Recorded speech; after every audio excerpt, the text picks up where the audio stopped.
За чухал хуулийн төсөл байгаа. За ер нь бол энэ зээлтэй холбоотой асуудал бас их хүнд байна энэ зээлийн хүү. Бид нар орон нутагт бас сая нэлээд ажиллаж байгаа дэрлээ. Энэ зээлийн хүүтэй холбоотой зээл олголттой холбоотой асуудлууд бол нэлээд хүндрэлтэй байна. Нэг үгэлэхэд жишээлбэл сая бид нар Булган аймагт ажилласан. Ахмадуудыг насны ялгуурл гаргаж одоо энэ зээл өгнө өгөхгүй гэдэг банкны дотоод журам гаргаад явж байгаа жишээнүүд маш их байна нэг талтай. Та энэ зээлийн мэдээллийн сангийн тухай хуулийн нэмэлт өөрчлөлтөөр зээлийн хүү буурнаа гэж мэдгдсэн. За уул нь бол энэ ч одоо инфляцтай холбогдоод бодлогын хүүтэй хамааруулаад ингээд харахаар зээлийн хүү буух боломжгүй гэдгийг арилжааны банкуд мэдгдээд байгаа. Гэтэл таны хувьд бол зээлийн зэрэглэл тогтоосноор зээлийн хүү буурах юм бодит нөхцөл байдал бүрднэ гэж ингэж тайлбарлаад байгаа. Өнгөрсөн 3 дугаар сард Монгол банк бодлогын хөгөө 2% нэмээд 12% болцсон. За өнөөдөр валютын ханш ямар түвшинд очсон байна гэдээ ингээ харахаар ер нь бас хэцүү хүндрэлтэй. За нөгөө талдаа аж ахуйн нэгжүүдтэй уулзтыг явж байхад бол орон нутагт салбараа байгуулах, үйл ажиллагаагаа өргөдөх боломжтой. Гэхдээ энэ зээлийн хүүнээс улбаатаагаар ямар ч эдийн засгийн өсөлт хийх боломж бол биднэрт алгаа гэдгийг мэдэгдэж байгаа. Тэгэхээр би ямар асуулт асуух гээд байгаа вэ гэхээр яг энэ зээлийн хүү ямар шатлалаар ямар алхмаар буурах боломжтой юм бэ гэдгийг нэгдүгürt асуух гэж байгаа. Хоёрдугаарт энэ зээлтэй холбоотой асуудал дээр тухайн одоо барьцаалбартай холбоотой асуудлууд за ингээ шүүхийн маргаанд игдээж явахаар ингээ дунджаар 7 жил болж байгаа шүү. За энэ 7 жилийн хугацаанд тухайн үйл хөдлөх хөрөнгийн үнэлэмж буурах, үн цэн буурах за ингээд маш олон асуудлууд энэ 7 жилийн хугацаанд өрнөж байна. Бид нар цаашдаа энэ зээлтэй холбоотой харилцаа хэрхэн зохицуулах юм? Зээлийн хүү хэдийгээр буулгах гэж байгаа боловч нөгөө талдаа бид нар ямар бодлогын арга хэмжээг авч явах вэ гэдгийг хармаар байгаа. Өнөөдөр дотоодын нийт бүтээгдэхүүний 12%-ийг гадаадын хөрөнгө оруулалт эзэлж байгаа. Энэ 12%-ийн дөнгөж бараг ихэнх буюу 10%-ийг зөвхөн дангаараа уул уурхайн салбар эзэлж байгаа. За энэ 10% гэдэг ингээд тооцохоор нийтдээ 80% нь бол дангаараа оюутлага байж байгаа жишээд. 2025 онд оюутлага хөрөнгө оруулалтууд одоо ингээд зогсоо цаашдаа үйл ажиллагаа арай гадагшаа одоо олборлт илүүдэт юмудаа явуулна гэдэг ингээд ойлгоод байгаа. Тэгэхээр гадаадын хөрөнгө оруулалт зогсож байгаа нэг талдаа энэ 80%-ийг хангаж байгаа оюутлага хөрөнгө оруулалтууд зогсоод эхлэхээр бид нар цаашдаа валютын нөөцнөөс ахуулаад эдийн засгийн урсгалчин ямар төвшөнд очих юм бэ гэдгийг бас бодолцохгүй болохгүй болчихдог. Тэгээд ингээд зээлийн хүүтэй холбоотой асуудал, зээлтэй холбоотой асуудал гэдэг ингээд барьцаалбартай холбоотой асуудал гэдэг харахаар хэрэглэгчийн эрхийн зөрчилтэй холбоотой олон асуудлууд энэ төр хөндөгдөж байгаа.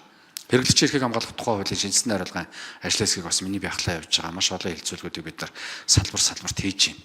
Банк санхүүгийн салбарт хийсэн хилцүүлгээс харахад бол хуучин би буруу санааг бол 2017 онд өргөн баригдахаар бэлтгэгдчихсэн актив удирдлагын компани тухай хуулийн асуудал хөндөгдөж байгаа. Энэ хуулийг одоо бид нар буцааж өргөн бариад энэ хохирж байгаа хохиролтой холбоотой асуудлуудыг бид нар бас шийдэх боломж байна уу гэсэн ийм хоёр асуултыг асуух гэсэн баярлалаа. За хуулийн төсөл санаачлагч Энхөөрийн Батчуугар гишүүн асуултанд хариулъя. За баярлалаа. Батэрдэн гишүүн маш чухал асуулт асуудал л да. Хоёр зүйлийг хүндсэн. Нэгдүгээр бол зээлийн хүү, хоёрт нь бол энэ АУК актив удирдлагын компани. За зээлийн хүү буурах боломжтой юу гэсэн асуусан. Боломжтой. Олон улсын жишгээр харахад бол 28 орны жишгээр харахад 2004-өөс 2019 оны хооронд яг энэ манайх шиг кредит скоринг системлөө шилжгээд шилжсэн улс орнуудад судалгаа харахад бол зээлийн хүү нь бол 3.2-оос 3.4% буурсан. За бүр 89 онд Америк нэгдсэн улс энэ зээлийн кредитийн зээлжигдсэн зэрэглэлийн системлөө буурсан. Тэгэхэд бол бас 2%-аар буурсан байлаа. За Вьетнам улс хамгийн сүүлд 2000 оны ихээр шилжсэн. Тэгэхэд бол 18-аас хувийн зээлийн дундаж хүүтэй байсан. Яг Монгол улстай адилхан өнөөдрийн энэ нь бол буураад 12-аас 14% шилжсэн. Тэгэхээр яагаад зээлийн хүү буурах вэ? Буураад байна гэвэл бид нэр яг зээлийн хүүний бүтцийн дүн шинжилгээс харахад нийт одоо банкны зээлийн хүүг 100% гэж харъя. Тэгвэл 63% нь бол их үүсвэрийн зард гэж байгаа. Их үүсвэр. Энэ нөгөө нэг хадгаламжийн хүү. 15% нь бол эрсдлийн зардал. 12% нь бол энэ бол үйл ажиллагааны банкныхын дотоод зардал. Тэгэхээр бид нар хаана яг хэмнэлт хийж болох вэ гэж яаж болох вэ гэвэл нөгөө би түрүүн хэлсэн 15% эрсдлийн зардал болон 22% нөгөө нэг үйл ажиллагааны зардал. За эрсдлийн зардал нь ямар шалтгаанаар буурах вэ гэвэл хүн болгоно яг онооны системтэй болчоор эрсдэл нь тодорхой болчихно. Одоо ямар системээр яваад байна гэвэл банкуд бүх иргэдэд аж ахуйн нэгжтэй эрсдлийн тодорхойлж чадахгүй болохоор өндөр хүү тавиад тэгээд 10% ч юм уу 5% нь хэрвээ одоо зээлийн эргэж төлөхгүй болвол нөгөө нэг бусад сайн зээлдэгч нарынхаа өндөр хүүгээр нөхчнөө нэг өсний шархаа нөхчнө гэж яваад байгаа юм. Тэгэхээр яг тодорхойлдог болчоор эн чинь өөрөө зээлийн эрсдэл болон нөгөө нэг яриад байгаа 15%-ийг тодорхой хэмжээ бууруулна. За урсгал зардал чинь бид бууруулж болно. Яагаад гэвэл одоо банкуудын дотоод үйл ажиллагаанд маш олон эдийн засгийн ажилдаг. Нөгөө зээлээ судлан гэж одоо 10-аас 14 хоног зардаг ажлыг. Тэгвэл энэ онооны системтэй болцохоор чинь шууд нөгөө иргэнэ заав судлахгүйгээр өдөртөн зээл нь олох болцоо нь үүсэж байгаа. За олон улсын кейсдэр ч гэсэн яг энэ тогтолцоо харагдсан.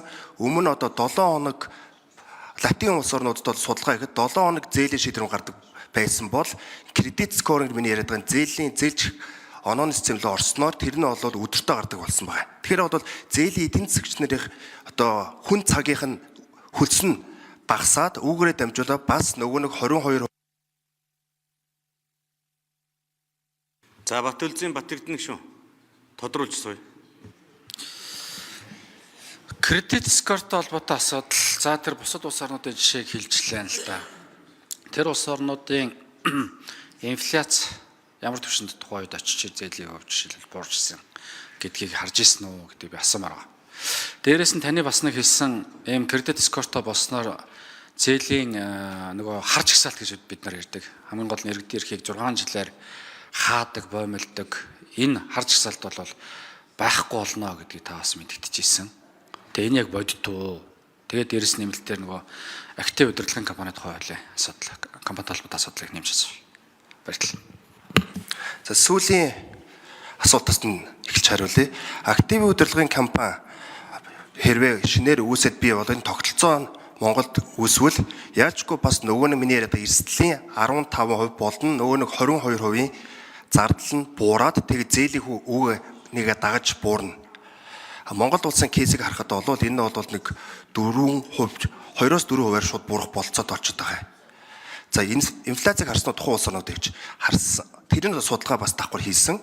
Өнөөдөр Монголын тогтолцоон дээр ч гэсэн бол нөгөө миний яриад байгаа нийт хадгаламжийн зардал бодоод хүн 63% байгаа нийт. Тэр нь бол автоматар инфляцийг өөрөө оруулсан байгаа. Яагаад гэвэл альва банк инфляцаас дээш хүү гэжээж хадгаламж татна.